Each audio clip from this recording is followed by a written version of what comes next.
Low level jet கண்டென்சருடைய working details பார்க்கலாம். So இதோட ஃபங்க்ஷன் என்னென்னு பார்த்தீங்கன்னா, ஸ்டீமை கூல் பண்ணி வாட்டரை சேஞ்ச் பண்ணணும். ஸோ அதான் கண்டென்சருடைய ஃபங்க்ஷனு. ஸோ இதில் டர்பைன்லேருந்து எக்ஸ்ட்ரா ஸ்டீம் வரும்.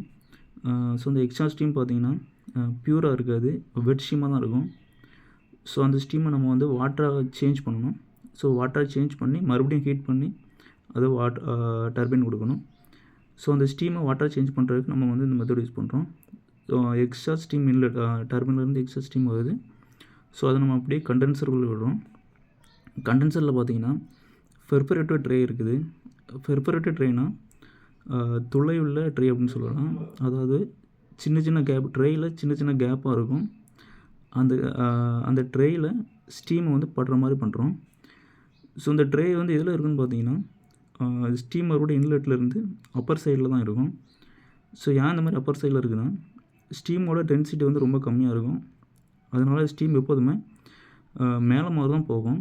ஸோ வந்து இந்த ஸ்டீம் மேலே மாதிரி போகும்போது அதை டச் ஆகிறதுக்கு ஏற்ற மாதிரி பெர்ஃபரேட்டட் ட்ரே பார்த்திங்கன்னா அப்பர் சைடில் வச்சுருப்பாங்க. ஸோ இந்த ஸ்டீம் பார்த்திங்கன்னா இந்த ட்ரேயில் எல்லா ட்ரேலையும் வந்து டச் ஆகிற மாதிரி போகணும். அதாவது இந்த ட்ரேயில் வந்து வாட்டர் வந்து ஸ்ப்ரே ஆகிட்ருக்கும். ஸோ எல்லா வாட்டர் பார்ட்டிகளும் டச் ஆகும்போது ஸ்டீம் ஈஸியாகவே வாட்டரை சேஞ்ச் பண்ணும்.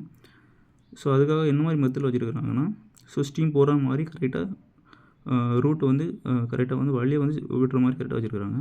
ஸ்டீம் இந்த வழியோடு வருது. ஸோ மறுபடியும் இந்த வாட்டர் பார்ட்டிகள் டச் ஆகிற மாதிரி இருக்கும். ஸோ அப்படியே ஒரு வழியில் ஸ்டீம் வர மாதிரியே இருக்கும். ஸோ இந்த ஸ்டீம் வந்து மேலே போகிறதுக்குள்ளே நமக்கு வந்து எல்லாமே வந்து ஸ்டீம் வந்து வாட்டர் பார்ட்டிகளாக மாறிடும். ஸோ இந்த வாட்டர் பார்ட்டிகள்லாம் அப்படி நம்ம வந்து கீழே வந்து ஸ்டோர் பண்ணுறோம். ஸோ இதிலே பார்த்தீங்கன்னா ஸ்டோர் பண்ணுறதுக்கு ஏற்ற மாதிரி லாங் டியூப் கொடுத்துருப்பாங்க.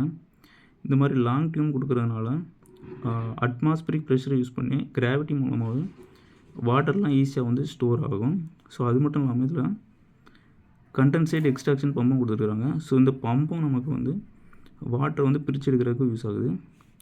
ஸோ இந்த இதில் உள்ள பார்த்தீங்கன்னா ஸ்டீம் வந்து வாட்டர் பார்ட்டிகளாக மாறணும்னா உள்ள லோ ப்ரெஷரை நம்ம மெயின்டைன் பண்ணும்போது இன்னுமே வந்து ஈஸியாக வந்து கண்டென்சேட் ஆகும்.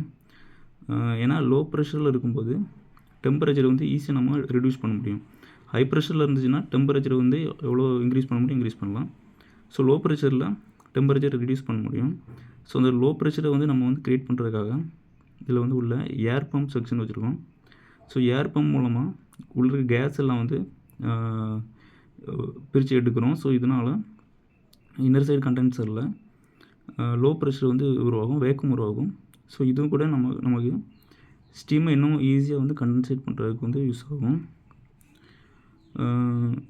ஸோ இதில் பார்த்திங்கன்னா நமக்கு வந்து ட்ரேக்கு வந்து வாட்டர் கொடுக்குறதுக்காக ஒரு கூலிங் பாண்ட் வச்சுருக்கிறோம். இந்த கூலிங் பாண்டில் இருந்தால் கூலிங் வாட்டர் வந்து நமக்கு கண்டென்சருக்குள்ளே போகுது. ஸோ கூலிங் வாட்டர்னால் ஒன்றும் இல்லை, நார்மல் வாட்டர் தான் வந்து கூலிங் வாட்டர்னு சொல்கிறாங்க.